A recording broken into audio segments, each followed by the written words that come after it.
Ne retourne plus en Égypte. Va être voisin, ne retourne plus en Égypte. Tu dis pas ça avec conviction. Combien de temps tu es déjà là-bas? Ne retourne plus en Égypte. Ah. Jérémie 42, verset 10.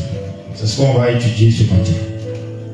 Ne retourne plus en Égypte. Jérémie 42, verset 10 d'abord.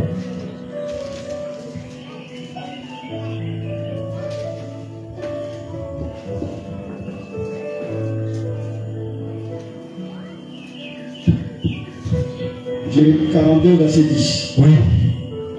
Si vous restez dans ce pays, si vous restez dans ce pays, je vous y établis. Je vais vous y établir. Et je ne vous détruirai pas.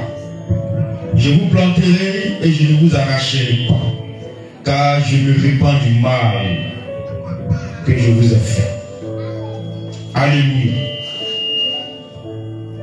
On va lire aussi le verset 10, le verset 15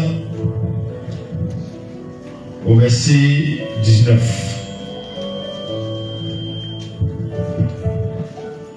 Alors, écoutez la parole de l'Éternel, reste de Juda. Ainsi parle l'Éternel des armées, le Dieu d'Israël.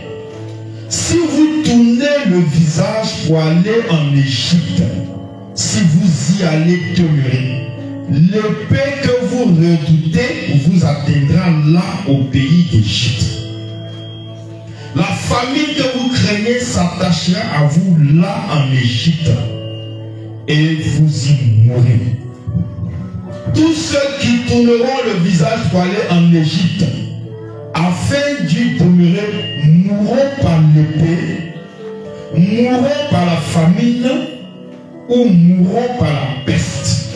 Et nul n'échappera, nul ne fuira devant les malheurs que je ferai venir sur eux. Car ainsi parle l'Éternel des armées, le Dieu d'Israël.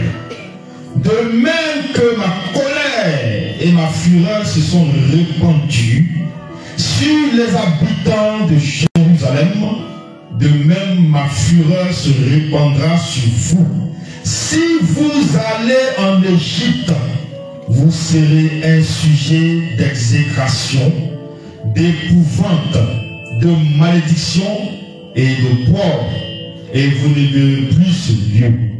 Reste de Juda, l'Éternel vous dit, n'allez pas en Égypte. Sachez que je vous le défends aujourd'hui. Vous vous trompez vous-même, car vous m'avez envoyé vers l'Éternel, votre Dieu, en disant, intercède en notre faveur auprès de l'Éternel, notre Dieu. Fais-nous connaître tout ce que l'Éternel, notre Dieu, dira, et nous le ferons. Je vous l'ai déclaré aujourd'hui, mais vous n'écoutez pas la voix de l'Éternel, votre Dieu, ni tout ce qu'il m'a chargé de vous dire. Sachez maintenant que vous mourrez par l'épée, par la famine ou par la peste, dans le lieu où vous voulez aller pour y demeurer. Parole du Seigneur. Amen. Alléluia.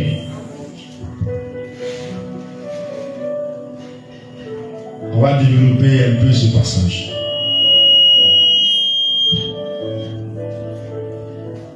Donc le Seigneur ici demande au peuple d'Israël, après avoir permis à Nebuchadnezzar de prendre Jérusalem, de détruire Jérusalem, il demande au peuple d'Israël, le reste là, ils avaient peur, parce que Dieu a permis qu'il y ait un reste à Jérusalem, et ils avaient peur que Nebuchadnezzar revienne les ramener en captivité. Alléluia. Donc il dit, si c'est comme ça, nous on va aller se réfugier en Égypte. Amen. C'est comme ça, c'est tellement chaud sur toi, l'ennemi vient vite te faire des propositions. Tu dis, ah, comme c'est chaud là, bon, ce que l'ennemi a dit, je vais faire. faut dire à quelqu'un attention.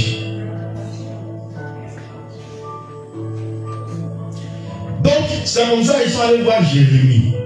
On dit Jérémie va consulter l'Éternel pour nous. Et qu'est-ce qu'il pense? On veut retourner en Égypte. Pourtant, vous savez très bien que c'est de là-bas vos ancêtres. C'est de là-bas ils sont venus en Israël, en Canaan. Mais ils disent qu'ils veulent retourner en Égypte. Donc on va consulter l'Éternel pour nous.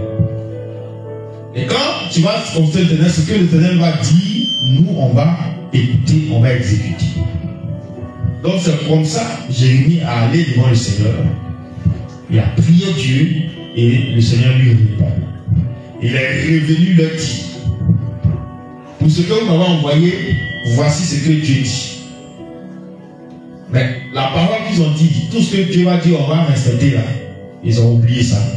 Et ils ont refusé ce que Dieu dit. Donc c'est ce que Dieu a dit là que nous avons vu. Donc l'Égypte, c'est le pays. Le pays dans lequel les enfants d'Israël ont vécu, non pas selon leur volonté, mais par la force des choses. C'est ce qu'on appelle force majeure. Donc ils ont vécu là-bas. Et ça a été selon le plan de Dieu. Ils ont vécu là-bas près de 400 ans. Près de 400 ans. Et quand ils ont vécu là-bas,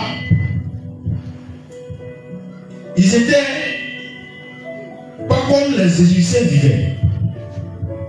Mais ils avaient un statut d'esclave, un statut d'opprimé, un statut dans lequel il y avait la souffrance. Parce que avant que ça n'arrive, Dieu lui-même il a annoncé ça à Abraham.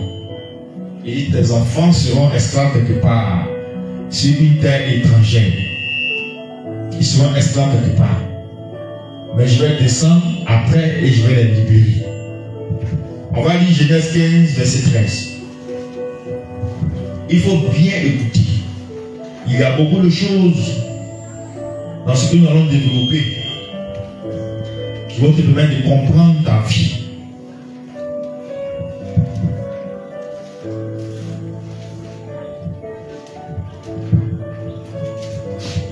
Genèse 15, verset 13. Genèse chapitre 15, verset 13. Et l'Éternel dit à Abraham, sache que tes descendants seront étrangers dans un pays qui ne sera point à eux. Tes enfants que je vais te donner seront étrangers dans un pays qui ne seront point à eux. Oui. Ils y seront asservis. Ils seront asservis, ils seront dans l'esclavage. Et on les opprimera. On va les opprimer, on va les faire souffrir. Pendant 400 ans. 400 ans. C'est pas 40 ans, c'est pas 4 ans. 400 ans d'esclavage. Ça veut dire qu'une génération meurt, une autre vient. Une génération meurt, l'autre vient encore. Pendant près de 4 à 5 générations. Sous l'esclavage. Donc Dieu avait déjà prévenu Abraham de ce que ses enfants allaient subir dans un pays étranger. Là-bas aussi, puisque on vit dans un pays, le pays a sa coutume, le pays a ses règles, le pays a sa manière de faire, le pays adore des dieux. Donc comme nous sommes là-bas, nos parents ne nous ont pas enseigné qu'il y a l'Éternel, parce que Jacob est mort. Les fils de Jacob, eux, ils n'avaient pas en eux la crainte de l'Éternel pour dire qu'ils vont perpétuer l'adoration. Isaac est mort avec ça.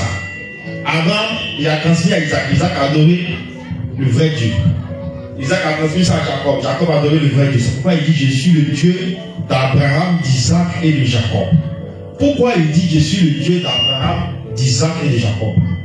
Mais ces personnes sont mortes. Mais pourquoi il va mentionner les noms des personnes qui sont mortes? En réalité, ces personnes vivent. Ils vivent où? Au ciel. Ils sont vivants. Morts selon la chair, mais vivants selon l'esprit. Ils sont vivants. Donc comme il est le Dieu des vivants, il a dit une fois aux pharisiens pour poser la question. Quand une femme va mourir, elle a eu un mari, le premier est mort. Après ça, comme la loi dit, il faut que les frères donnent une descendance aux frères décédés, donc elle marie l'autre frère. Et quand elle a marié 7, les 7 sont morts, elle aussi elle est morte par la suite. Et il pose la question, Seigneur, à la résurrection des morts, lequel d'entre eux sera son mari? Et le Seigneur devait répondre que vous ne connaissez ni les Écritures ni la puissance de Dieu. Que à la résurrection des morts, il n'y aura pas mari et femme, mais vous serez comme des anges. Et le Dieu que vous connaissez, ce n'est pas un Dieu des morts. C'est pas il dit je suis le Dieu d'Abraham, Isaac et de Jacob. Donc Dieu n'est pas un Dieu des morts, mais un Dieu des vivants. Dans les évangiles, c'est mentionné. Donc Abraham, Isaac et Jacob sont vivants au ciel. Ils vivent. Pas que morts selon la chair, selon le physique sur la terre. C'est pourquoi il dit je suis le Dieu d'Abraham, d'Isaac et de Jacob. Parce qu'ils vivent. Sinon il pouvait prendre n'importe quel nom. Mais ces 3 personnes sont auprès de lui. Continue de l'adorer. Alléluia. Donc, ils n'ont pas suivi, ils n'ont pas transmis l'adoration du véritable Dieu. Et les enfants d'Israël étant en Égypte, qu'est-ce qu'ils ont fait? Ils ont imité la coutume de l'Égypte en adorant les statues, les faux dieux. Le Dieu Amon-Ra, Isis, alléluia, les dieux des morts, les dieux du soleil, Dieu de la lune, tous ces dieux-là, ils sont adorés. Alléluia. Donc, ce que les Indiens faisaient aussi comme pratique, ils pratiquaient. Ils mettaient calé aussi, les Égyptiens à Dagon mettaient calé. Ils mettaient calé. Ils passaient les oreilles, ils prenaient les bijoux, ils faisaient tout ça. Seulement, ils ne s'habillaient pas comme les Égyptiens. Ils ne se ravaient pas aussi la tête comme les Égyptiens. Sinon, toutes les coutumes, les peuples d'Israël faisaient ça également. Donc, voici pourquoi le Seigneur a donné cette instruction lorsqu'il les a délivrés. Lévitique 18, verset 3. Ne retourne plus en Égypte.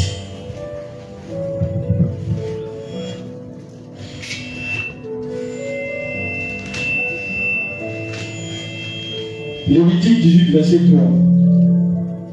Vous ne ferez point ce qui se fait dans le pays d'Égypte.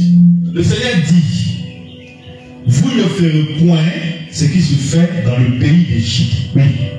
Où vous avez habité. Où vous avez habité. Et vous ne ferez point ce qui se fait dans le pays de Canaan. Maintenant, vous n'allez pas faire ce qui se fait dans le pays de Canaan. Où je vous amène. Où vous êtes en train de partir.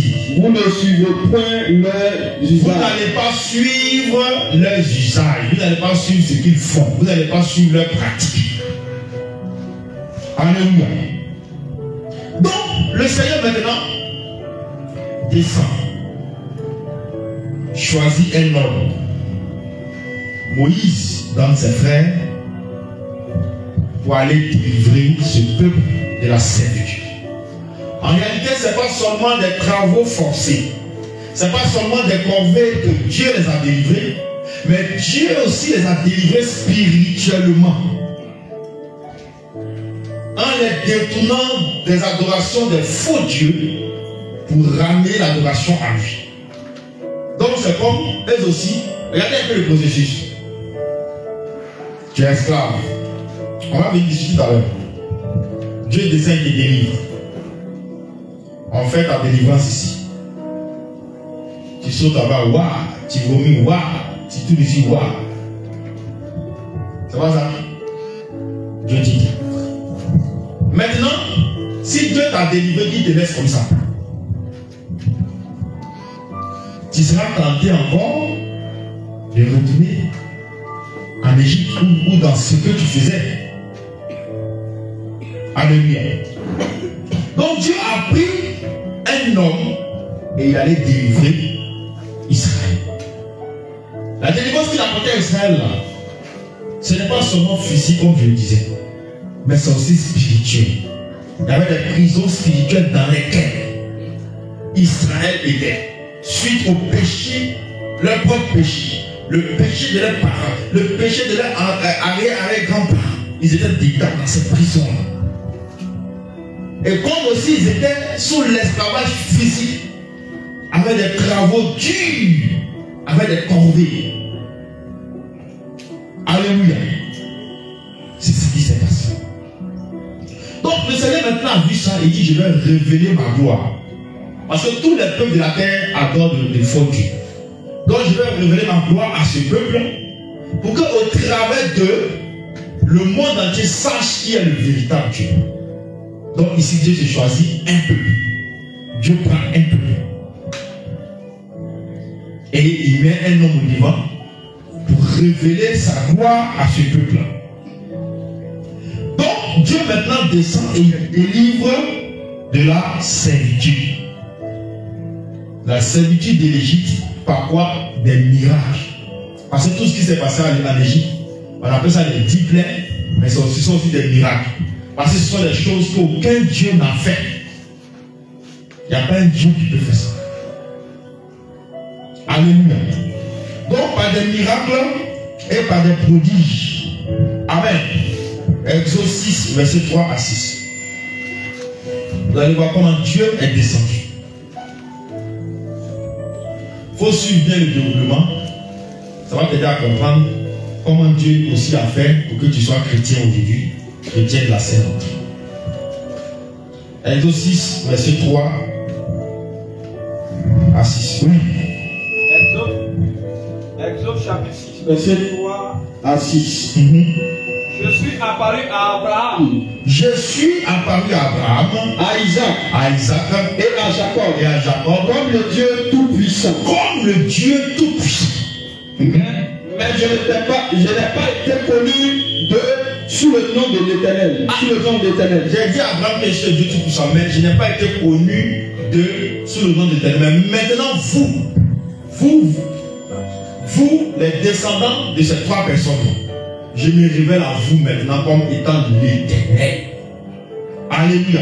Amen. Donc, comme il dit, Dieu maintenant vient révéler sa gloire. Vient révéler qui il est réellement. Oui. J'ai aussi établi mon alliance avec eux. J'ai établi mon alliance avec ces trois personnes, Abraham, Isaac et Jacob. Oui. Pour leur donner le pays de Canaan. Le pays de leur Pèlerinage. Oui. Dans lequel Ils ont séjourné. Oui. J'ai entendu les gémissements des enfants d'Israël. Oui. Que les Égyptiens tiennent dans la servitude. Et je me suis souvenu de mon Alliance. Regarde, il dit j'ai entendu les cris. J'ai entendu les pleurs. J'ai entendu les gémissements. Que les Égyptiens faisaient souffrir à mes enfants. Et je suis descendu, je me suis souvenu de mon alliance. Et je suis descendu pour faire quoi? Pour les délivrer. Oui. C'est pourquoi dis aux enfants d'Israël. Dis aux enfants d'Israël. Je suis l'Éternel. Ah, faut leur dire. Le Dieu que le Père, Abraham, Isaac et Jacob ont suivi, ce Dieu-là, c'est moi. Et je m'appelle l'Éternel. Je vous affranchirai de vos travaux. Je vais vous délivrer de vos travaux. Dont vous chargent les Égyptiens. Dont vous chargent les Égyptiens. Je vous délivrerai de leur servitude. La servitude dans laquelle ils vous ont mis, je vais vous délivrer. Et je vous sauverai à bras étendu. À bras étendu. Par de grands jugements. Et par de bras étendu, c'est sa puissance. Donc les miracles, les prodiges. Et par de grands jugements, il va juger la nation égyptienne. Alléluia. Donc, il veut révéler sa gloire. Voilà pourquoi, lorsque Moïse s'est présenté devant Pharaon, Voici ce qu'il a dit à Pharaon. Laisse aller le peuple de Dieu pour que nous puissions l'adorer. Puisque on adorait de faux dieux. On adorait des dieux qu'on ne connaissait pas. Mais aujourd'hui, l'Éternel, le Dieu de nos pères, s'est révélé. Il nous a demandé d'aller l'adorer. Donc laisse-nous aller. C'est ce que Moïse a dit à Pharaon. Exode 5, verset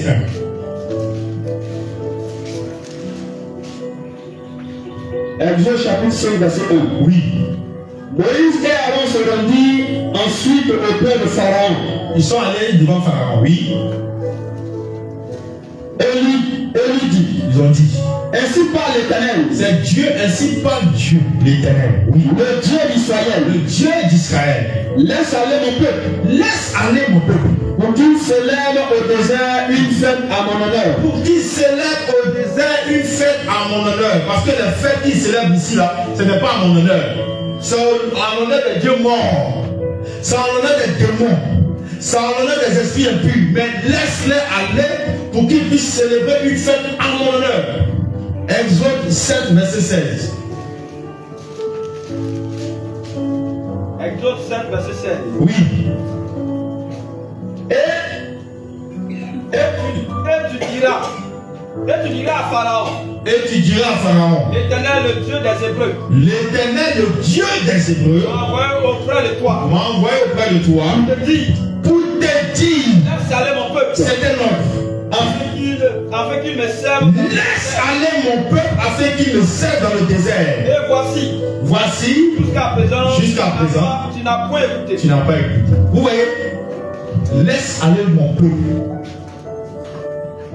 Laisse aller mon peuple pour qu'ils viennent m'adorer.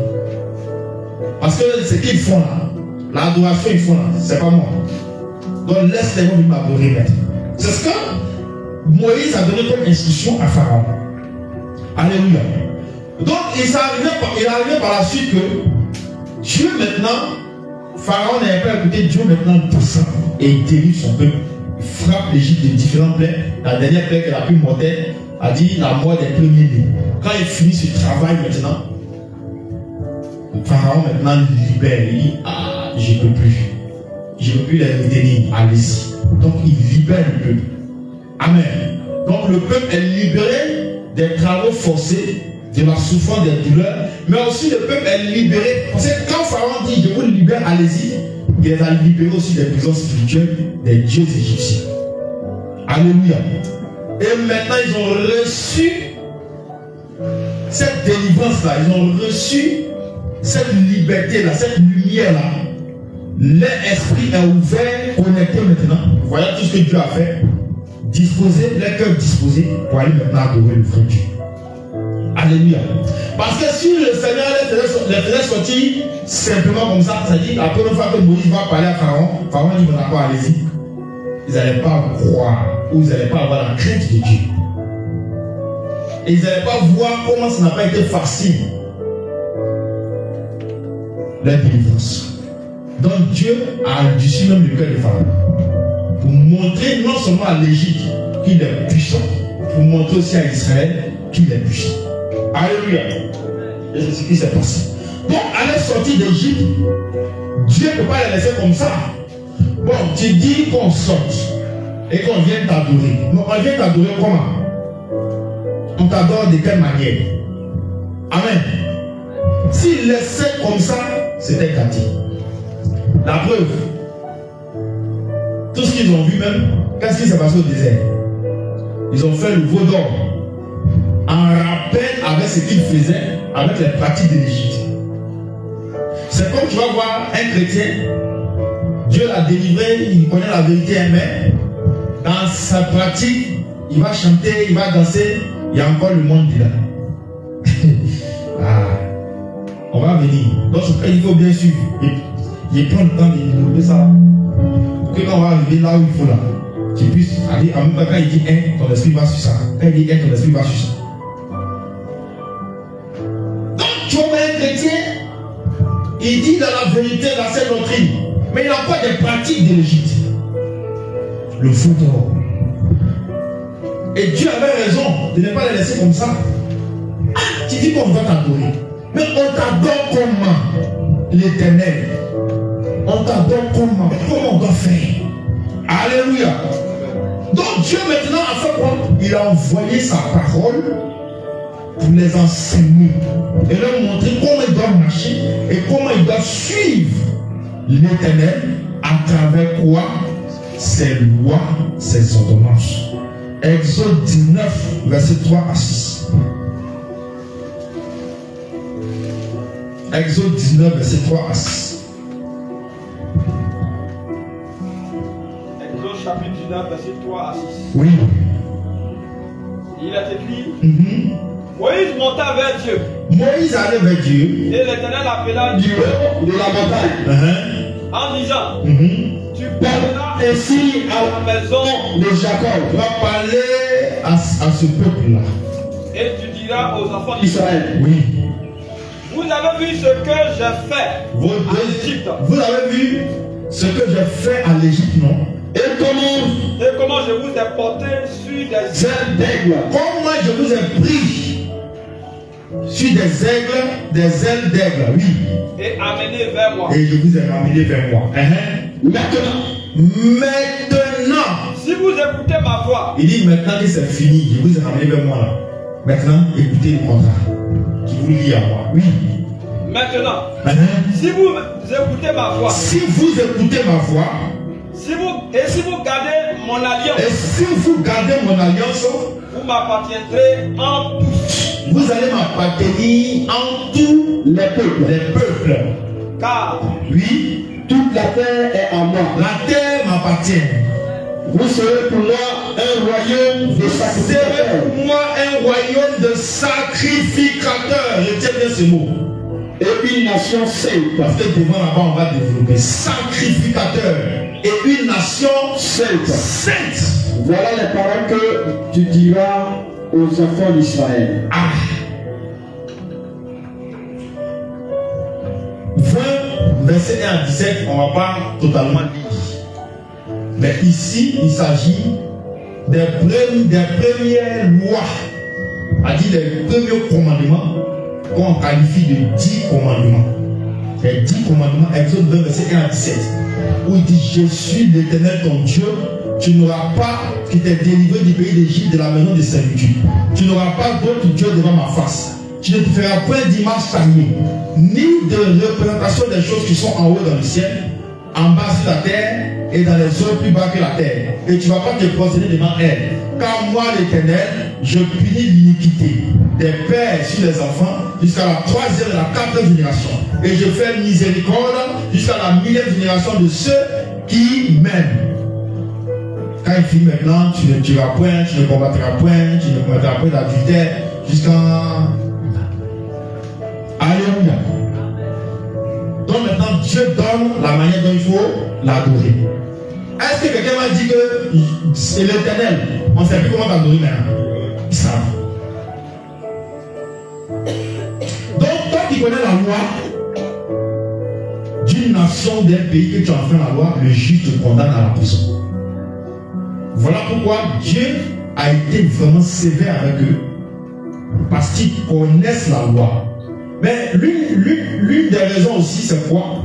C'est que Dieu voulait passer par ce peuple pour se révéler au monde entier, pour se révéler aux autres peuples. Comme Dieu veut passer par toi pour amener le panier à la repentance.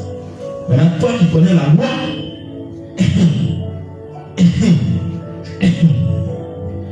maintenant, comment le païen, lui qui ne connaît pas Dieu, qui est dans l'alcool, dans la drogue, il va dire: je vois le véritable Dieu à celui-là. Il faut que je cherche à le suivre. Vous voyez? L'histoire d'Israël depuis l'Égypte jusqu'à sa sortie, c'est pareil que pour nous. Et on va en arriver. Papa dit: si tu as bien suivi ça, quand il dit un là-bas, ça te ramène ici. Alléluia. Donc, pourquoi Dieu a été sévère? Parce que Dieu a voulu compter sur eux. Pour qu'en mettant en pratique ces ordonnances, ces lois, ils puissent aussi attirer le regard des autres peuples. Ah, mais c'est quel Dieu ça? Quand on regarde dans là, ce peuple-là, ils sont différents, la manière de faire pour moi, c'est sage, c'est intelligent, et pour voir que leur Dieu est toujours à côté d'eux, leur Dieu combat pour eux, ils n'ont jamais eu de problème. Mais, Israël, votre Dieu là-même, comment on peut pour l'adorer? C'est qui? Ah, Dieu là. Oh mon Dieu, c'est l'Éternel des armées. Voici ses lois, ses ordonnances. Si tu suis ça, il sera toujours avec toi. C'est ce que Dieu voulait. Mais il faut dire malheureusement, Israël n'a pas fait ça. Alléluia. Au contraire, ils ont posé des actions où Dieu a failli les détruire. Il était l'intercession de Moïse. Il dit, mais si tu détruis ceux-là, les deuxièmement dit que c'est parce que tu veux les tuer, c'est pas que tu les as fait sortir. C'est pas la honte pour toi.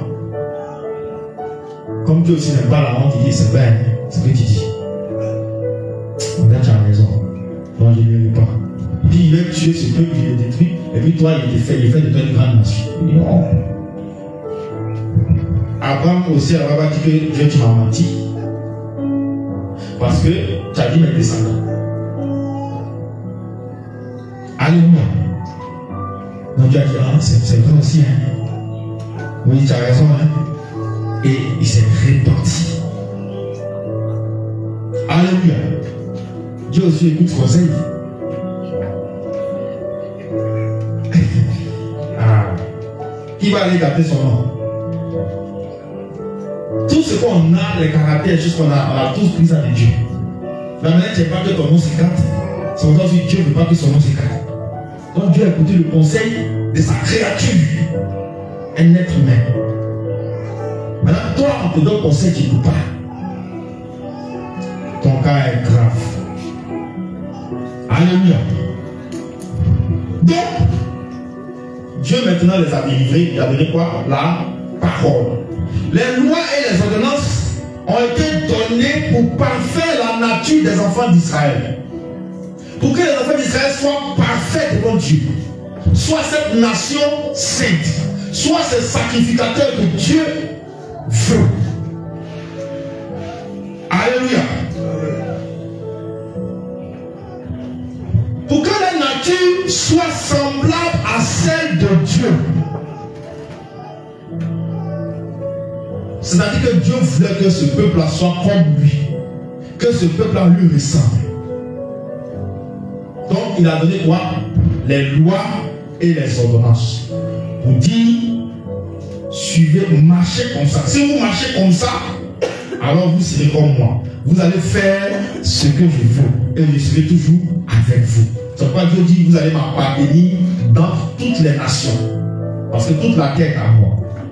Amen. Parce que quiconque observe la parole du Seigneur a aussi la nature du Seigneur. Celui qui met en pratique la parole de Dieu a la nature de Dieu. Alléluia. Sa nature c'est quoi? Hein? La sainteté. Lévitique 19, verset 1 à 2.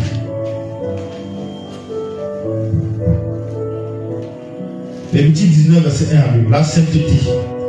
Donc quand tu observes la parole, quand tu observes tout ce que Dieu dit, tu as la nature de Dieu, c'est-à-dire tu as la sainteté en toi. Oui. L'Éternel parle à Moïse. L'Éternel parla à Moïse et dit. L'Éternel parla à Moïse et dit. Oui. Parle à toute l'assemblée des enfants d'Israël. Tu leur diras. Tu vas dire à l'assemblée d'Israël. Soyez saints. Soyez saints. Car je suis saint. Car moi-même je suis saint. Moi l'Éternel qui suis votre Dieu. Alléluia. Donc voici comment Dieu va donner les moyens à un peuple qui était impur, un peuple qui était imparfait, à devenir pur, saint et parfait comme lui. Et le moyen c'est quoi? C'est le moyen qu'il a donné pour qu'on parle dans la sainteté, c'est quoi? Les commandements, sa parole. C'est ça l'arme fatale pour lui. Parce que si on devient comme Dieu, si on a la nature de Dieu, l'ennemi n'aura aucun pouvoir sur nous. Mais tant qu'on n'est pas comme Dieu, tant qu'on n'a pas la nature de Dieu, l'ennemi aura toujours son pouvoir sur nous. Il va toujours dominer. Alléluia. Parce que le Seigneur, comme je vous l'ai dit, il savait que s'il laissait le peuple comme ça, chacun dans son chacun, il les a délivrés et puis bon, je vous mets à Canaan sans leur donner le moyen de l'adorer, la manière il faut l'adorer. Alors, ils allaient être appelés à faire du n'importe quoi. Chacun allait vivre comme il veut, chacun allait faire ce qu'il veut. Et on n'est pas encore allé loin. Le veau doit apparaître. Donc, il a fait d'eux des sacrificateurs. Alléluia. Il a dit de me tenir ce mot. On va lire. Apocalypse 5, verset 10 d'abord. Apocalypse 5, verset 10.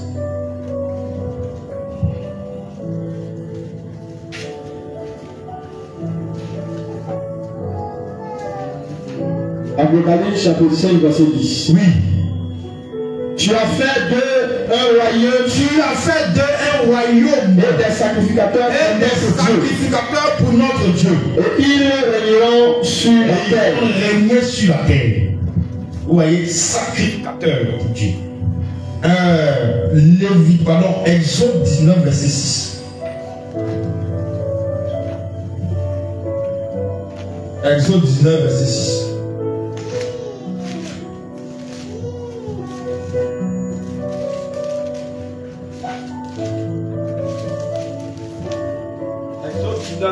Oui. Vous serez pour moi un royaume. Dieu donne cette instruction, nous tous, à nous tous, qu'on soit pour Dieu un royaume de sacrificateurs. Et quoi? Et une nation sainte. Et une nation sainte, oui. Voilà les paroles. Voilà les paroles. Que tu diras aux enfants d'Israël. Amen. Donc c'est l'ordre que Dieu a donné. Et ce que Dieu a fait de nous, que nous soyons une nation sainte et un royaume de sacrificateurs. Ésaïe 61, verset 6. Ésaïe 61, verset 6. Vous voyez, comment Dieu a pris des gens dans la boue, dans l'esclavage, et puis les a soulevés comme ça, ils ont mis dans une position vraiment très élevée. Sacrificateur de Dieu. Dis avec moi, je suis un sacrificateur de l'Éternel, de Jésus-Christ. Je suis un sacrificateur de Jésus-Christ. Non pas par la volonté des hommes, mais par la volonté de Dieu. Et par sa toute puissance. Il a fait de moi ce que je suis. Au nom de Jésus. Ésaïe 61, verset 6. Ésaïe 61, verset 6. Oui. Mais vous, on vous appellera sacrificateur. On va vous appeler sacrificateur de l'Éternel. Désormais, pas ce nom. Amen. Quand il marche, il faut que dans ta tête, je suis sacrificateur de l'Éternel. Je suis une nation sainte. Je suis sacrificateur de l'Éternel. Je suis une nation sainte. Je suis sacrificateur de l'Éternel. Comme ça, tu ne vas même pas aller te jeter dans la boue. Alléluia. Quelqu'un qui va à une cérémonie très bien habillé, même quand il va s'asseoir sur la chaise, il va faire comme ça d'abord. C'est pas ça? Pour ne pas que son vêtement se salisse. Donc toi aussi, quand tu marches, partout où tu vas, je suis un sacrificateur de l'Éternel. Je suis une nation sainte. Pour ne pas que tu tombes dans la boue du péché. Oui. On vous nommera serviteur de notre Dieu. Ah, il a simplifié encore, il dit vous serez maintenant serviteur. Parce que le sacrificateur soit aussi un serviteur. Vous mangerez les richesses des nations. Si tu restes sacrificateur et serviteur, les richesses des nations seront à toi. Oui. Et vous vous glorifierez de leur gloire. Les gloires aussi vont venir à toi. Alléluia. Donc, il a fait de nous, bon, je ne parle pas de nous d'abord parce qu'on n'était pas encore là. Il a fait du peuple d'Israël des sacrificateurs de son royaume. Mais c'est quoi le sacrificateur? Pourquoi il dit vous êtes sacrificateur? Pourquoi? Pourquoi l'Éternel dit au peuple d'Israël, je fais de vous des sacrificateurs? Tout simplement parce que Dieu leur a dit, étant sacrificateur, vous êtes par ricochet, ou bien vous êtes dans ce sens-là, les gardiens de ma loi et de mes commandements. Alléluia. Quelqu'un est gardien de la loi. Peut-il enfreindre la loi? Prenez-vous. Celui qui est gardien de la loi, peut-il enfreindre la loi? Toi, tu es gardien d'une prison, et puis toi-même, tu es en prison. C'est pas possible. Tu as la clé des prisons, c'est toi qui ouvres chaque matin pour que les prisonniers sortent. Et puis toi-même aussi, tu t'as enfermé là. Quelqu'un suit un peu où il s'en est parti. Donc Dieu t'a mis comme ça. Dieu a mis le peuple d'Israël comme ça. Et puis quelqu'un ne fait quoi? Ils sont descendus. On dit que tu nous as mis à c'est trop fort. On est trop simple. On aime le péché. On aime l'Égypte. On aime les dieux étrangers. On aime les idoles. On aime tout ça. Donne-nous envie de ça.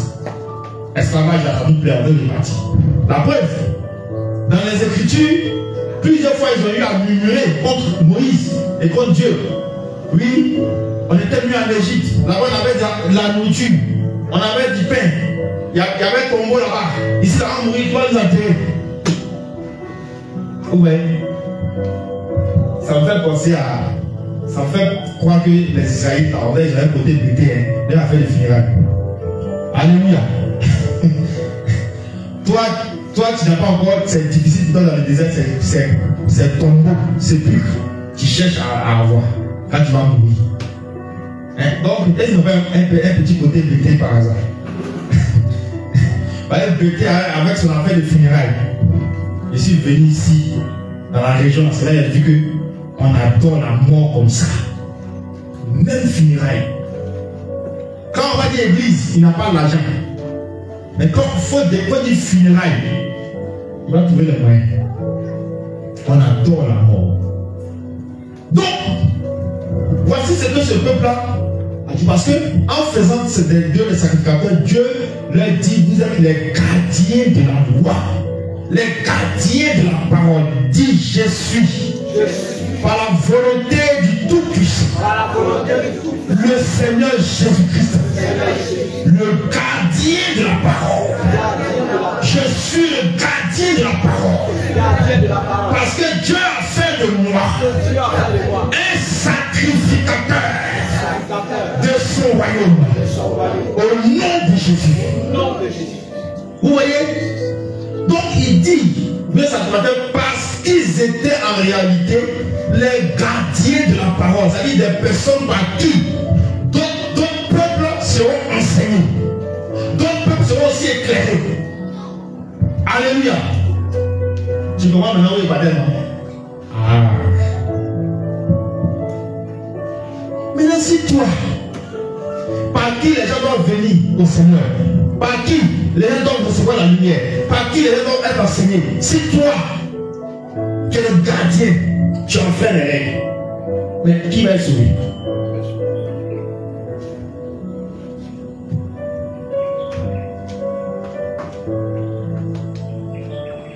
Alléluia. Donc le Seigneur a délivré le peuple d'Israël de la servitude, de l'esclavage. Alléluia. Pour qu'ils sachent comment l'adorer en leur donnant des lois, en leur donnant des ordonnances et en faisant d'eux des gardiens de la loi, de la parole, parce qu'ils sont sacrificateurs de ce royaume. Mais pourquoi Dieu les a délivrés de la servitude? Alléluia. Pourquoi Dieu les a délivrés de l'Égypte? Dieu pouvait les délivrer de l'esclavage en Égypte, puis ils vont rester en Égypte à adorer. Mais pourquoi ils devaient sortir d'Égypte? Parce que la servitude dans laquelle ils étaient dans une servitude dont les maîtres n'étaient pas les bons. Alléluia. Parce qu'aujourd'hui, aujourd'hui, le peuple d'Israël, lorsqu'ils sont sortis d'Égypte, ils sont rentrés dans une autre servitude. C'est pas ça. Mais une servitude agréable à l'âme. Une servitude utile pour leur vie. Alléluia. Gloire à Jésus. Mais la servitude dans laquelle ils étaient là, c'était pas une servitude vraiment qui était bonne pour leur âme. Les maîtres de cette servitude-là n'étaient pas des bons maîtres. Gloire à Jésus. Parce que ces maîtres qui dominaient sur eux là, ce sont des maîtres terribles, méchants, mauvais. Et quand tu vas prendre 2 Corinthiens 6, 14, la Bible dit ne vous mettez pas avec les infidèles sous un joug.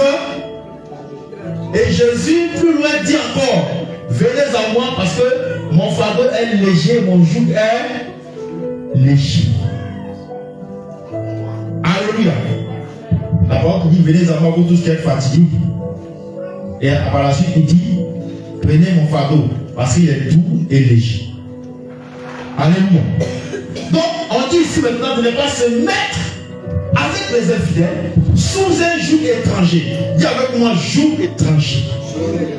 Que le joug étranger soit ôté de ma vie par la puissance de Jésus.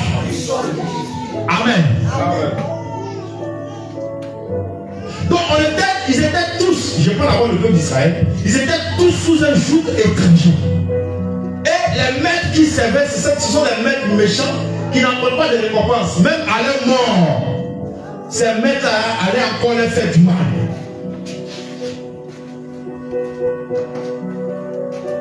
Gloire à Jésus. Et voilà comment Dieu a délivré le peuple d'Israël. Voilà comment Dieu a mené un peuple qui était dans les ténèbres, qui était dans l'esclavage, en Égypte, dans une nation en Égypte, et les a menés à la liberté. Il les a menés au ciel par sa parole. Et il a fait d'eux des gardiens de la parole. Il a fait d'eux des sacrificateurs. Gloire à Jésus.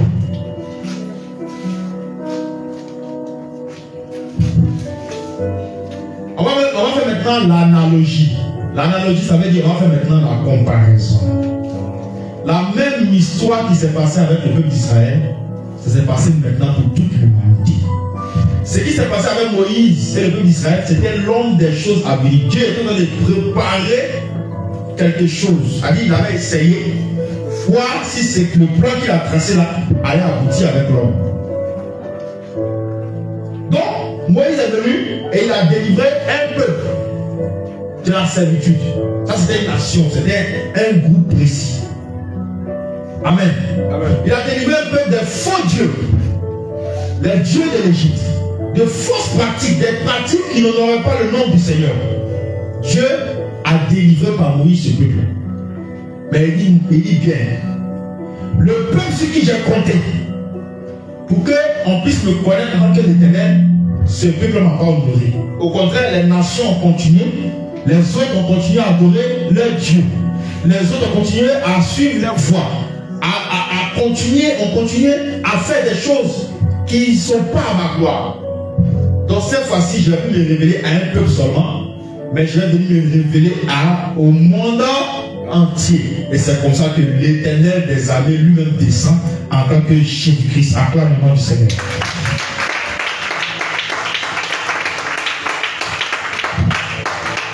Alléluia. Maintenant on est arrivé ici pour nous. Amen. Parce que pendant que Israël adorait l'Éternel, en Afrique ici, nos parents étaient devant le bois sacré. Ne pensez pas qu'au temps d'Israël, il n'y avait pas de peuples en Afrique. Hein? Non. Les peuples existaient en Afrique même depuis, comment on appelle, où les 3 fils de Noé se sont séparés. Là. C'est à partir de là que les nations ont commencé, les peuples ont commencé à exister. Quand ils ont fait des enfants, chacun est parti de son côté. Donc, pendant qu'Israël adorait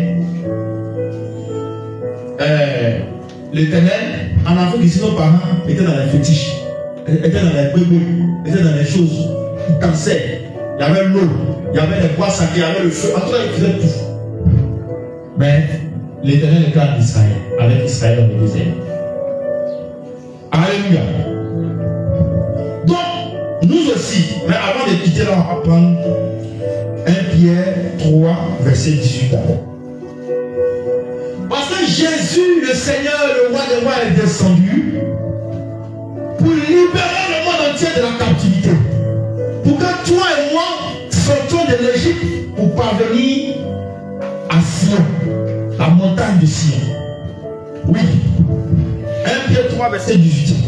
1 Pierre chapitre 3. Oui. Christ aussi a souffert une fois pour les péchés. Il a souffert une fois pour les péchés. Lui juste pour des injustes. Lui qui était juste, il a souffert aussi pour les injustes. Afin de nous amener à Dieu.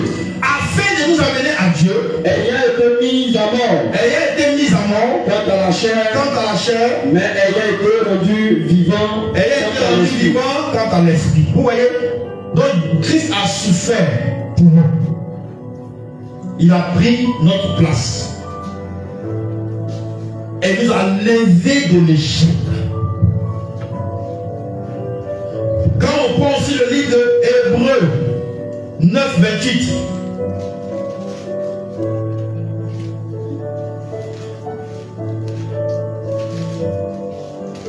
Hébreux 9, 28.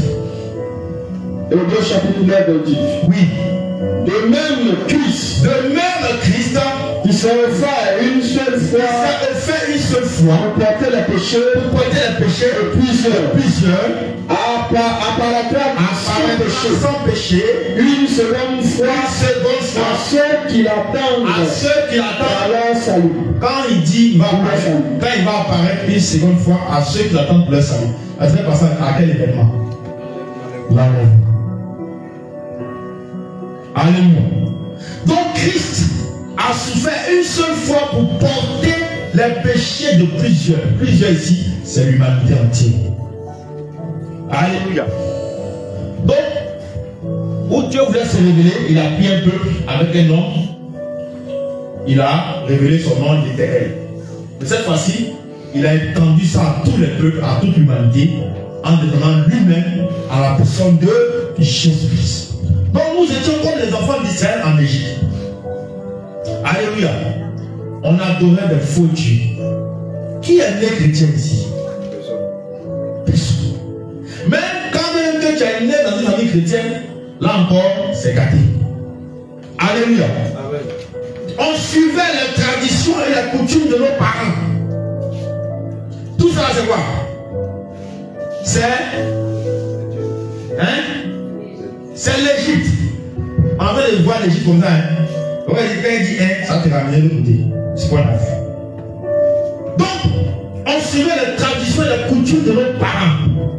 Alléluia. Les coutumes de nos régions. Les coutumes de nos villes, de nos villages. Or, ces choses n'avaient point un rapport avec qui? Le véritable Dieu.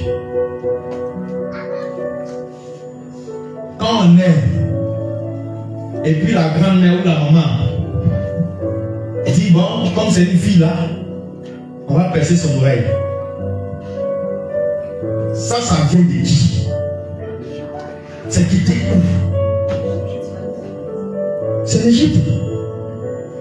Quand on dit chez les gens du Nord, avant, la femme naît, on va l'exciser. Ça vient de qui? Quand vous voyez des gens font des balades, prennent une lame, casser leur visage et leur corps. Maintenant ils font plus ça. Ça vient de qui? Quand vous voyez des gens mettre poudre sur eux, attacher les grilles, danser, se promener nus, on dit qu'on va maudire les gens. On se promène nus dans le village. Ça vient de qui? Vous voyez quelqu'un prend son mouton, son poulet, qu'on peut faire briser une soupe. Lui il va devant l'eau, devant le caillou, devant les arbres, devant les calebasses, le canari sacré du village est là. Il va y tuer. Ça vient de qui? Quelqu'un qui est dans le mensonge. Ça vient d'où? Tout ça nous aide. Donc, ce n'est pas le peuple d'Israël seul qui était dans le sauvage. Nous, on est dans les premiers. Alléluia. Ces choses n'avaient aucun rapport avec Dieu. Chacun vivait dans son péché.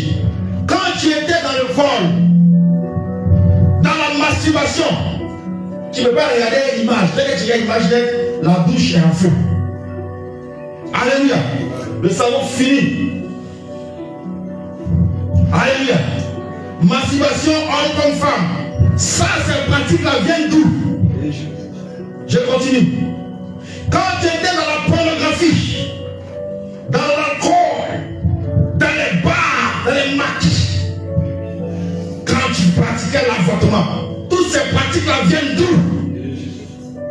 bien dit ça. Quand tu étais dans la colère, tu fumais la cigarette, tu prenais la drogue, tu avais la haine, la jalousie, le manque de pardon. Toi, tu ne pardonnes pas. Toutes ces parties viennent d'où?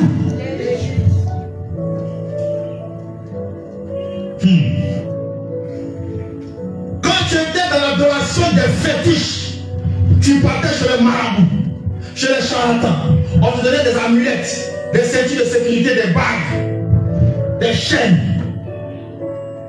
Tu étais dans l'adoration des cailloux, des forêts, des montagnes. Tu étais aussi dans les fêtes païennes. Toutes fêtes païennes qu'on connaît. Tu étais dans la débauche. Toi, un ne suffit pas, il faut 10. Tous ces parties viennent d'où?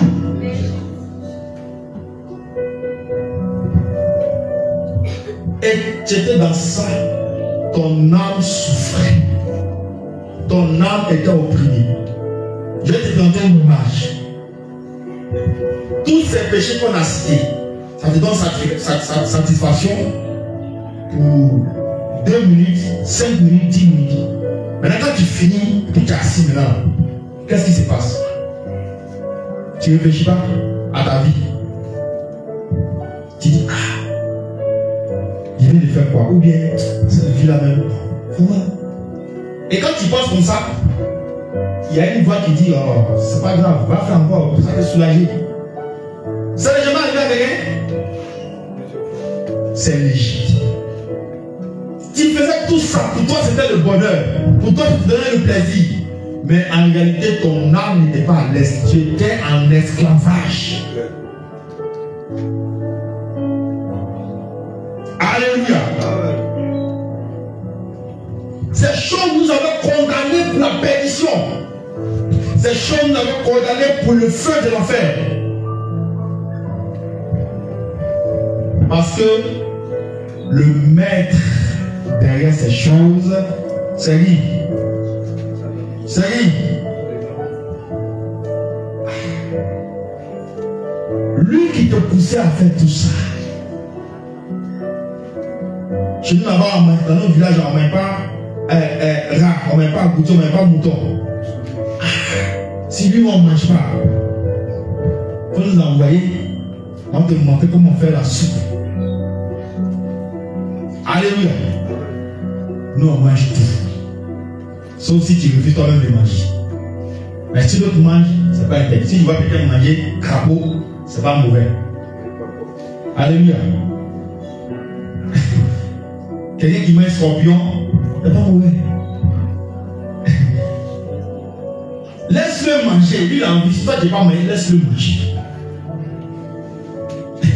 Quelqu'un qui mange vers de terre, je regarde sa fille, il fait ça bien sauter là. Ça a un piment dedans. Elle est gros vers de terre au champ. Quand il pleut là, au champ, souvent il sort. Quand il pleut là, il sort rouge jusqu'au sang, gros. Prends sa fille, il met ça dans sa marmite. Laisse-le manger. Mais chez toi, tu dis que maintenant, c'est qu'on mange, comme dans ton village, on ne met pas ça. Bon, entre lui qui mange scorpion, peut-être que tu ne manges pas poulet, mais tu ne mets pas coq ou tu ne mets pas mouton, entre vous deux là. C'est chez qui ça va pas. Alléluia. C'est chez toi, bien entendu. Parce que c'est qu'on mange, tu dis que tu ne manges pas. Maintenant, c'est que tu dis qu'on ne mange pas, lui mange ça. Amen. Amen. Donc, on était dans ces choses. Et derrière ces choses-là,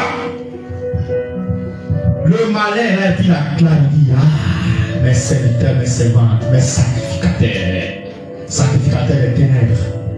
Puis la clame.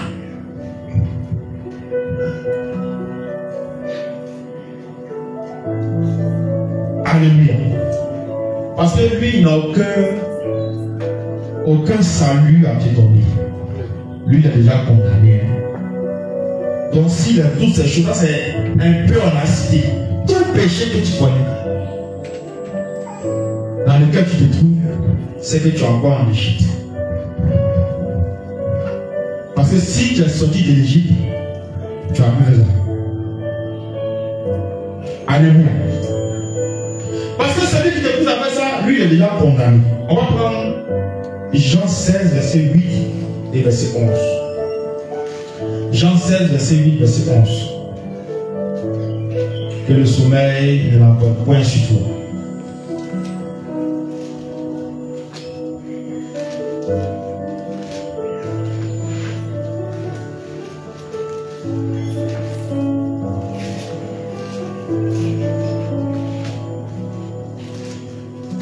Jean 16, verset 8.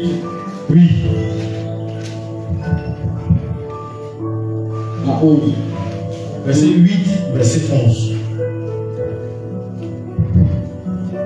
Et quand je serai venu, Et quand il sera venu, il convaincra le monde en ce qui concerne le péché. il va convaincre, il parle ici du Saint-Esprit. Quand le Saint-Esprit sera venu, il va convaincre le monde en ce qui concerne du péché. C'est-à-dire que quand tu vas commettre un acte, le Saint-Esprit va te dire si ça c'est mauvais ou c'est bon. La justice fait le jugement. La justice de Dieu, tu vas chercher la justice de Dieu et tu vas comprendre, il va te faire comprendre qu'il y a un jugement qui t'attend. Maintenant, si il connaît le jugement, il va expliquer ça. Oui, verset 11. Verset 11. Uh-huh. Le jugement, Oui. parce que le prince de ce monde est jugé. Le jugement parce que le prince de ce monde est jugé. Qui est le prince de ce monde? Il est déjà condamné, jugé, condamné depuis. Donc si toi tu le suis, la même condamnation aussi t'attend. Alléluia. C'est pourquoi le Seigneur dit, au vu de tout ça, lui qui t'a tiré, regarde un peu, tu ne connaissais pas, tu adorais les dieux de tes parents, les pratiques du monde. Donc quand tu vas leur poser la question, ils vont te dire, on est venu trouver. C'est pas ça? On a trouvé, donc on a fait. Ah, tout le monde fait, donc nous sommes faits. Mais ils ne savent pas que derrière chaque pratique, il y a des conséquences. Il y a des esprits derrière. Alléluia. Donc Dieu maintenant t'a pris. Tu étais dans ton monde. Tu vivais ta vie. Ta vie de dépôt, ta vie de péché. Dieu maintenant t'a appelé. Quand il t'a appelé maintenant, qu'est-ce qu'il a fait? Il t'a délivré d'abord. Il a envoyé des servants, des serviteurs prier pour toi pour que tu reçoives la délivrance. Quand les liens de la servitude au péché ont été maintenant brisés, qu'est-ce qui se passe maintenant? Il te donne sa parole qui est la saine doctrine. Ça te rappelle ce qu'il a fait avec Israël? Il était sur esclavage, comme si il était sur esclavage. Il criait à Dieu. Quand tu vas finir de commettre ton péché, quand tu retournes dans ta chambre, tu dis, hé Seigneur, quand je vais sortir de là, toi aussi tu criais à Dieu. Ton âme souffrait, ton âme criait à Dieu. Ensuite, Dieu est descendu puissamment pour les délivrer. Pour se faire connaître. Toi aussi, Dieu a envoyé des personnes vers toi pour te parler de la parole. Ou Dieu est passé par une situation bizarre pour te ramener à lui. Soit par un malheur, pour te ramener à lui. Et il t'a fait connaître. Tu dis, ah, donc c'est Dieu qui est là. C'est pour ça que Dieu veut qu'on le suive. Ok. Maintenant, qu'est-ce qu'il a fait? Il a délivré Israël. Après s'être révélé à Israël, il a délivré Israël de la servitude de l'esclavage. Toi aussi, quand il s'est révélé à toi, il dit, bon, ma fille vient à la délivrance, on prie pour toi, mon fils vient à la délivrance, on prie pour toi. Et tous tes liens, les prisons et autres, il les a brisés. C'est pas ça? Il t'a lavé par son sang. Comme aussi il a nettoyé Israël, Israël qui n'est plus une nation esclave, qui est devenue maintenant une nation forte. Une nation forte de bénie, de sorte que toutes les nations craignaient Israël. N'est-ce pas? C'est comme ça aussi, quand il t'a délivré, il t'a lavé par son sang, aujourd'hui quand tu marches, tous les démons t'y craignent. Parce que tu as enfant de Dieu. Avant, c'est les mêmes démons qui t'opprimaient, ce sont ces démons encore qui te fuient. Parce que Dieu est avec toi. Et qu'est-ce qu'il a fait maintenant? Il a pris la loi, les commandements, il a donné à Israël. Toi aussi, il a pris la sainte doctrine, il a donné.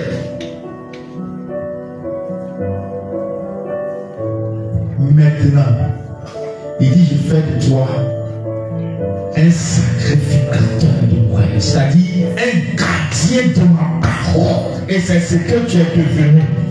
Gardien de la parole de Dieu. Gardien de la parole de Jésus-Christ. Ambassadeur du royaume. Toi qui étais le rejeté ou la rejetée. Toi qu'on ne voyait même pas. On ne considérait même pas. Dans la société, dans la famille. Aujourd'hui on t'appelle de partout. J'ai besoin d'aide. C'est Jésus qui fait ça. Il t'a pris dans la boue. Il t'a positionné. Et il dit, tu es le gardien de ma parole. Et par toi, je vais emmener plusieurs personnes. Mais maintenant, d'où vient-il que tes pensées retournent en Égypte? D'où vient-il que ce péché-là, tu retournes encore là-bas? D'où vient-il que ce mensonge-là, tu retournes encore dedans? D'où vient-il que cette fausseté-là, tu retournes encore? D'où vient-il que tes regards sont encore tournés dans le monde? D'où vient-il? D'où ça vient? Veux-tu retourner dans l'esclavage? Aimes-tu la servitude? Aimes-tu les chaînes? Le sang de Jésus ne te suffit pas? Mais pourquoi tu veux retourner en Égypte? Toi, ce qui le Seigneur compte. Toi qui es le sacrificateur. Toi qui es le gardien, la gardienne de la parole. Pourquoi, à cause de toi, les païens disent les cœurs? À cause de ta vie que tu mets, parce que tu retournes en Égypte. Pourquoi? Est-ce que quand tu regardes, on peut donner sa vie à Jésus? Est-ce que tu es le modèle, tu es la lumière parmi les ténèbres que Dieu veut? Mais pourquoi tu veux retourner en Égypte? Pourquoi l'Égypte t'attire encore? Pourquoi tu ne veux pas abandonner ce péché? Pourquoi tu ne veux pas abandonner ce caractère? Pourquoi tu ne veux pas laisser cette attitude? Pourquoi le monde t'attire encore? Tu veux t'as positionné comme ça. Tu dis non, tu veux descendre dans la bassesse. Tu veux descendre dans la boue. Tu veux descendre dans le ballon. Bien-aimé, l'Égypte c'est la souffrance. L'Égypte c'est la mort. L'Égypte c'est la destruction. L'Égypte c'est l'enfer. L'Égypte c'est le feu éternel. Ne retourne plus en Égypte. Et voilà pourquoi le Seigneur, dans le livre de Jérémie 42, nous dit, à partir du verset 15, je vais paraphraser, je vais expliquer un peu la pensée de Dieu derrière ce passage. Jérémie 42, verset 15. Dieu dit, écoute ce que Dieu dit.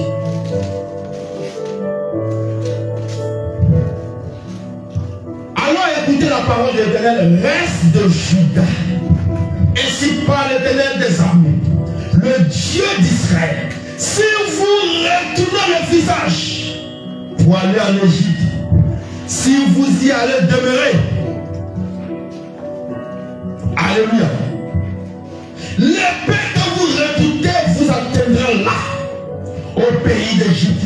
La famille que vous craignez s'attachera à vous en Égypte et vous y mourrez. Tous ceux qui tourneront le visage pour aller en Égypte afin d'y demeurer mourront par l'épée, mourront par la famine, mourront par la peste, et nul n'échappera. Nul ne fuira devant les malheurs que je ferai venir sur lui. C'est ce que tu veux? Dieu dit, je te donne la pensée de Dieu derrière ce passage. Dieu dit, tu ne me connaissais pas, tu étais dans la souffrance, on ne te voyait même pas, tu étais inutile à la société, débauché, impérique, menteur, idolâtre.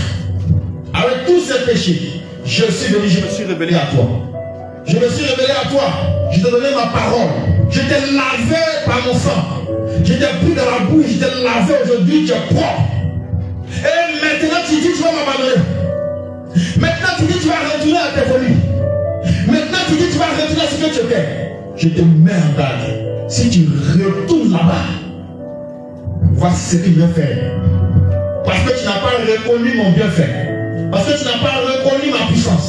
Parce que tu n'as pas reconnu ce que je t'ai apporté comme bien. Et la position que je t'ai donnée dans ma maison, alors je vais envoyer contre toi l'épée, la famine, la destruction, la mort.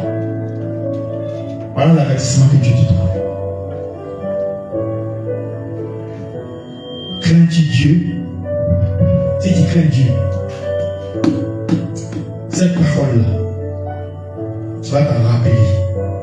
Toutefois que le malin va devant de toi, la tentation, la tribulation. Parce que celui qui retourne en Égypte ne va plus subir la colère des Égyptiens et le Pharaon. C'est-à-dire les démons là, eux, ils vont se mettre à l'écart. Mais c'est la colère de l'Éternel que tu vas subir toi-même. Voilà pourquoi je t'exhorte.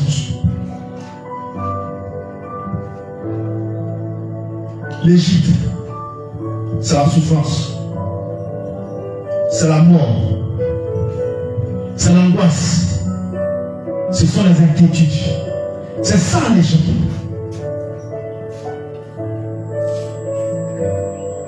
Il y a eu des moments où tu as repensé à ce que tu faisais dans le secret, à ce que tu faisais dans le passé, où certains même ont regretté leur passé ici.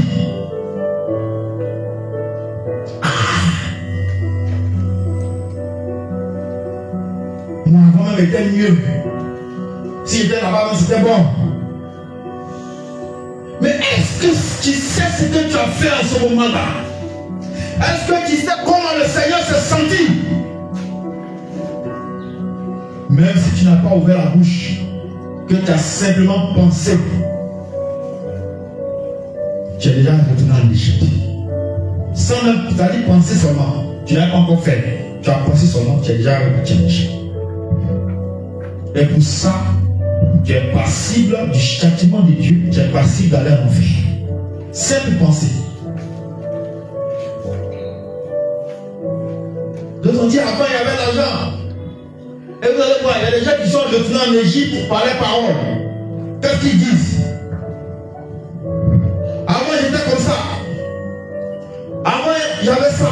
Ils parlent seulement de son passé. Celui-là il est en Égypte. Alléluia. Si tu parles de ton passé fréquemment, couramment, dans tous tes discours, moi avant, tu es déjà allé en Égypte.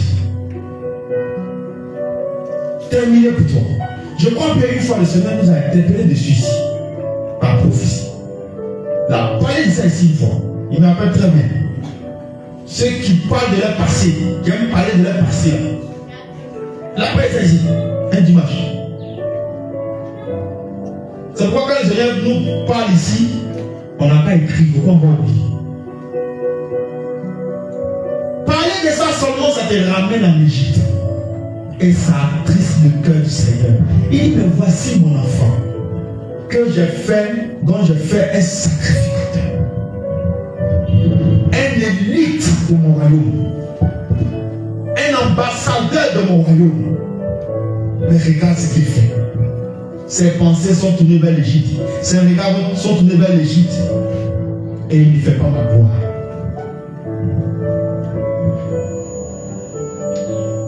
Dieu dit, si tu retournes là-bas,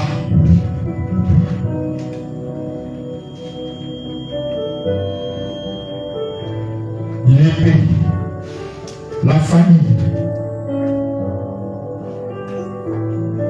la peste vont t'effrayer.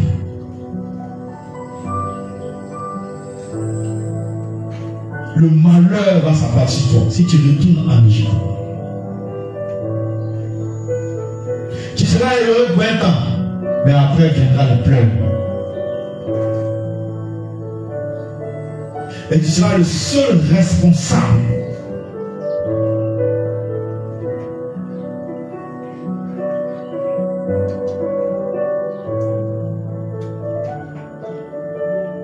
Ne retourne plus en Égypte.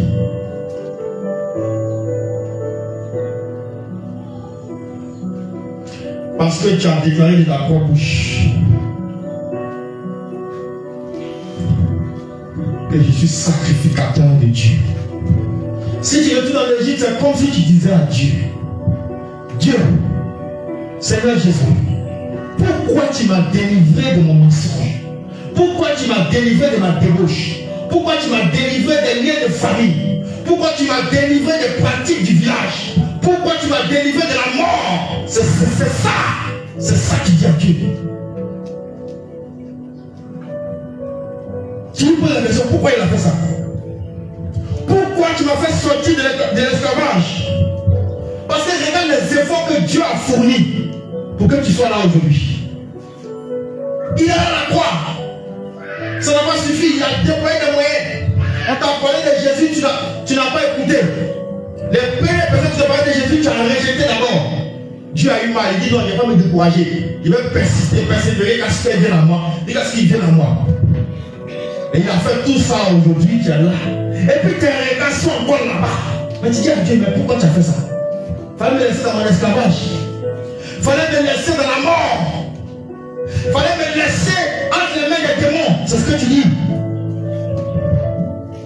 Et Jésus parla. Seigneur, fallait me laisser dans mes chaînes. Il t'a pris, t'a lavé dans son sang. Pour que tu aies cette position aujourd'hui. Quand tu passes même, il y a le respect qu'on t'accorde. Pour te parler, on réfléchit parce qu'on se dit que tu es un enfant de Dieu, tu es un serviteur de Dieu, tu es une servante de Dieu, tu es un sacrificateur. Gardien de la parole. Mais le gardien de la parole, lui-même enfreint les règles de la parole.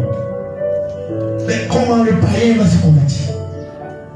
Si toi tu regardes pas en arrière, tu n'as pas le courage de manifester Christ par ta vie, comment ils vont venir à Jésus? Rappelle-toi ce que Dieu a voulu faire d'Israël. Par ce peuple, envoyer tous les peuples à lui. Mais toi, Dieu aussi par toi veut envoyer tous les autres à lui. Mais est-ce que tu fais cela? Est-ce que tu fais cela? Est-ce que tu fais cela? Regarde ce qui est dans ton cœur. Quand l'Éternel regarde dans ton cœur, il est découragé, il est déçu. Quand l'Éternel regarde ta vie, il est déçu. Parce que toi qui es le porte-flambeau, toi qui es la lumière, tu es envahi par les ténèbres. Toi qui es gardien de la parole, sacrificateur, tu abandonnes ton poste. Alléluia. Parce qu'il y a une différence entre ta vie présente et ta vie passée. Tu sais qu'il y a une différence. Et tu sais que Dieu a travaillé. Tu sais que Dieu t'a donné la paix. Tu sais que Dieu t'a libéré. Tu sais ça.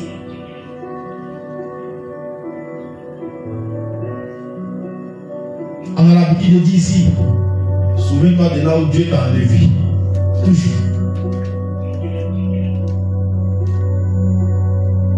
Lorsqu'on travaillait,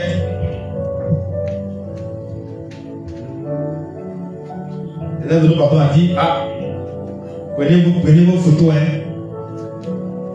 Parce que demain, si tu es assis au bureau, tu es dans le climatiseur, tu as grossi, tu vas vouloir te jouer les durs. Mais si tu prends la photo de début, quand tu vas regarder ça, tu vas savoir d'où tu viens, puis tu vas te calmer. Alléluia. Donc, dans vos pensées, dans vos souvenirs, ayez les photos de début. De la vie que tu menais, quand tu as connu Christ, c'est que tu es devenu aujourd'hui. Comme ça, quand tu vas vouloir retourner en Égypte, tu as dit non, non, non. C'est comme ça que j'étais. Je veux vraiment être comme ça. À partir d'aujourd'hui.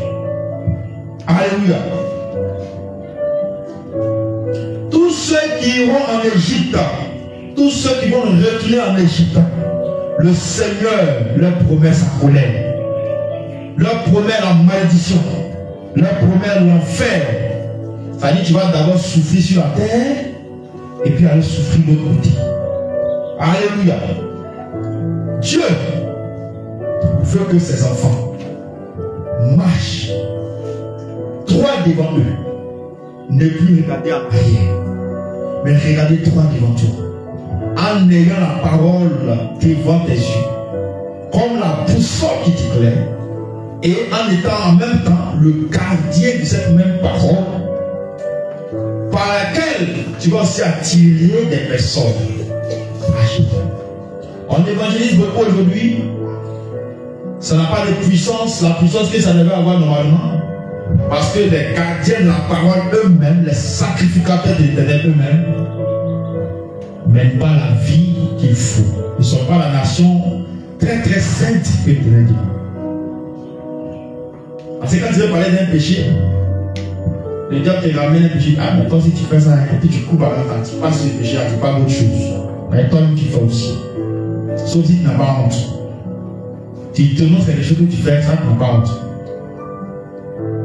Mais tu mens, tu vas dire, C'est des mensonges, c'est l'enfer. Et puis, comme tu sais que tu mens, mais tu dénonces aussi. C'est grave. Alléluia. On va lire des passages pour terminer.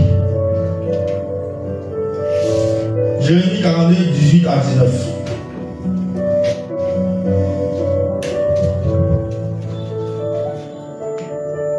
Jérémie 42, 18 à 19. Oui. Car ainsi parle l'Éternel des armées, Oui. le Dieu d'Israël. Le Dieu d'Israël. De même que ma colère et ma fureur se sont répandues sur les habitants de Jérusalem, de même ma fureur se répandra sur vous. De même ma fureur se répandra sur vous. La fureur de l'Éternel se répandra sur vous. Si il y a une condition pour que ça arrive. Si vous allez en Égypte, Si vous retournez en Égypte, vous serez un sujet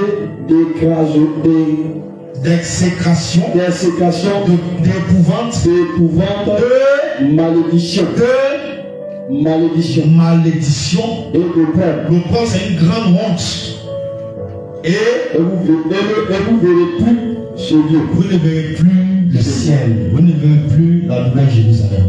Donc Dieu dit, vous allez subir ma colère, mais à une seule condition. Si tu retournes en Égypte, ma colère s'abat sur toi. Ma malédiction s'abat sur toi. La honte s'abat sur toi. Et le lieu que tu cherchais tant, le ciel, tu ne le verras plus. Est-ce que quelqu'un a compris? Amen. Soyons des enfants qui écoutent, qui comprennent. Ne soyons pas des enfants rebelles. Ésaïe 66, verset 4.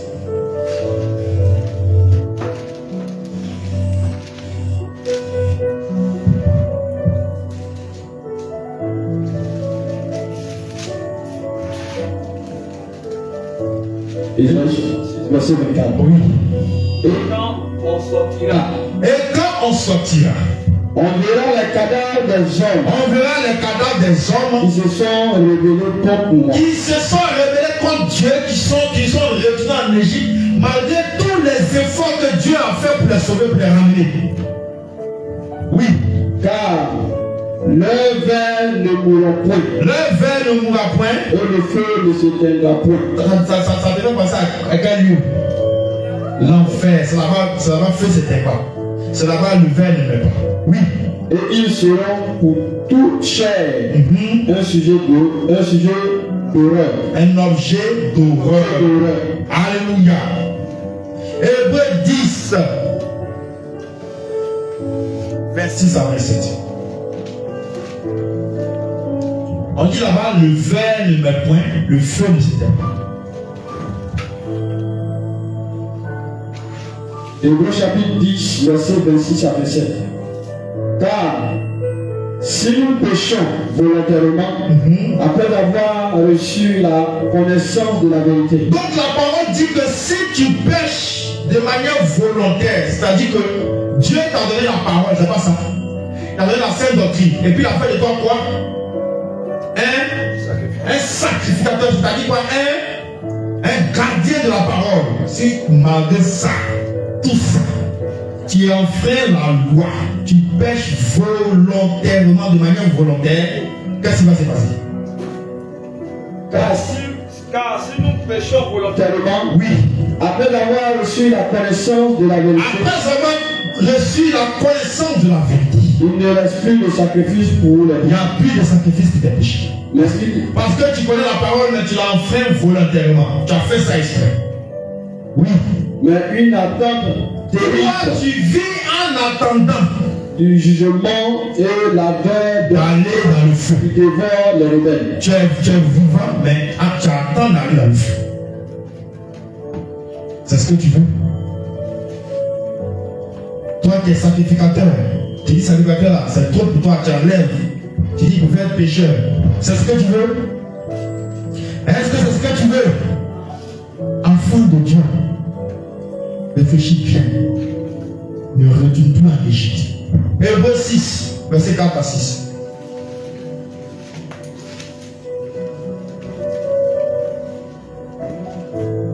Hébreux chapitre 6, verset 4 à 6. Oui. Car il est impossible. Il est impossible que ceux qui ont été une fois éclairés. Ceux qui ont été une fois éclairés. Une fois éclairés, ça veut dire quoi? Tu as dit, tu as reçu la parole. Tu as reçu la parole une fois. Tu as connu la vérité une fois. Tu as connu la sainte doctrine une fois. Tu sais que ça, c'est pas bon, Dieu n'aime pas. Tu sais. Oui. On dit impossible, oui. Qui ont goûté le don céleste. Le don céleste. Tu as goûté, il y a eu les dons de l'esprit, la manifestation de la puissance de Dieu. Tu as manifesté la puissance. Dieu t'a utilisé à un certain moment. Oui. Qui ont eu part au Saint-Esprit. Tu as reçu le Saint-Esprit. Qui ont goûté la bonne parole de Dieu. C'est ce que je disais, la bonne parole de Dieu qui te fait du bien. Oui. Et les puissances du siècle à venir. Et qui sont tombés. On dit ceux-là, et ils sont tombés, en plus de ça, ils sont tombés. Il est impossible pour eux, oui. Sont encore renouvelés. Ils sont encore renouvelés. Et amenés à la repentance. Et amenés à la repentance. Puisqu'ils crucifient. C'est quand tu as lu pour toi le sacrifice de Jésus à la croix. Et l'expose à l'ignominie, à la honte. À le prendre. Donc pour toi, il est impossible de parvenir à la repentance et d'être renouvelé parce que tu crucifies une deuxième fois le Seigneur Jésus-Christ. Parce que tu veux retourner en Égypte. Mais quand tu fais ça, le Seigneur peut-il être content de toi? Réponds-moi. C'est quel ciel tu attends? C'est quel enlèvement tu attends dans ça? Quand je retourne en Égypte, c'est quel enlèvement tu attends? C'est quel ciel tu attends? Réponds-moi. Faut oublier tout ça.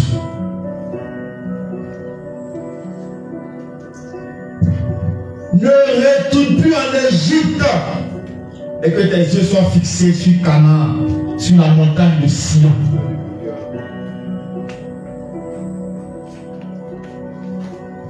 Sion, qui est la nouvelle Jérusalem. Sion, qui est le ciel, là où le Seigneur Jésus-Christ a sa demeure. C'est vers là que tu dois tourner tes regards. Ne retourne plus en Égypte. Tiens-toi debout.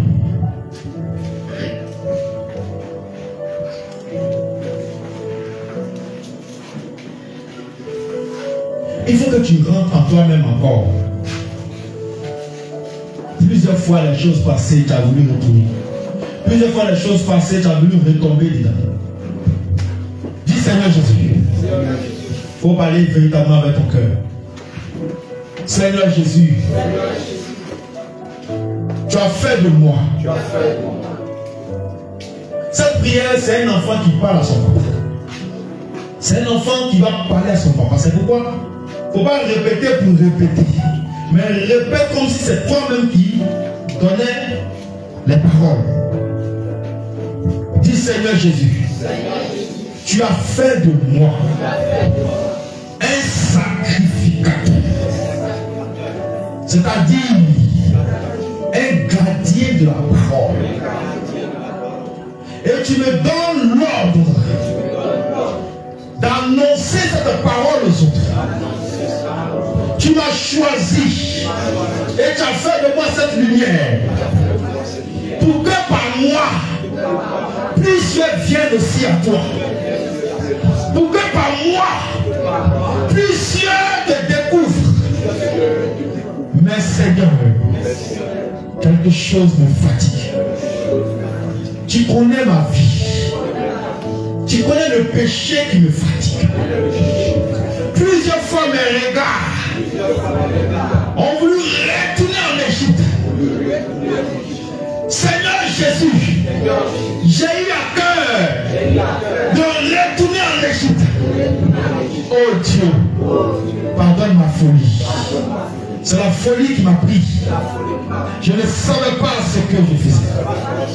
Seigneur Jésus, je reconnais tous les efforts. Tous les efforts que tu as déployés pour que je sois là aujourd'hui. Pour que je sois ce que je suis aujourd'hui. Je ne veux pas te décevoir. Tu es mon Père et tu comptes sur moi. Tu comptes sur moi pour enseigner ta parole.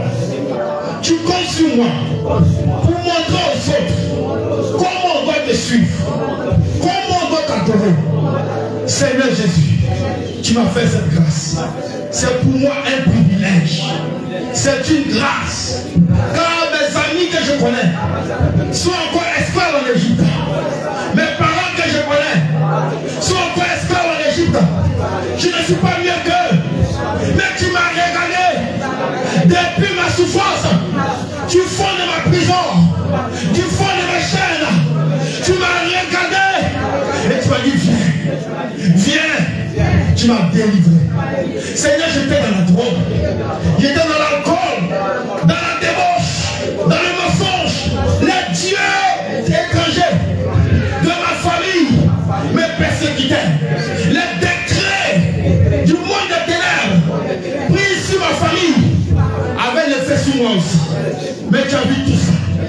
Tu es descendu là-bas. Tu m'as délivré. Tu as brisé mes chaînes. Et tu m'as ramené à toi. Tu m'as dit viens. Aujourd'hui mon enfant, je fais de toi un sacrificateur pour mon royaume. Une personne sainte pour mon royaume. Mais Père, j'étais déçu. J'étais déçu. Plusieurs fois, mes pensées sont retournées en arrière. Plusieurs fois, mes pensées sont retournées dans le monde. Plusieurs fois, j'ai regretté ma vie ancienne. Je te demande pardon. Je te demande pardon. Aujourd'hui, j'ai compris l'importance que tu accordes à ma vie. Aujourd'hui, j'ai compris l'importance que j'ai dans ta maison. Je sais maintenant que je ne suis pas n'importe qui. Parce que tu m'as choisi pour porter la lumière aux autres. Tu m'as choisi pour faire des choses extraordinaires avec moi. Seigneur, j'ai compris aujourd'hui. Et je te promets,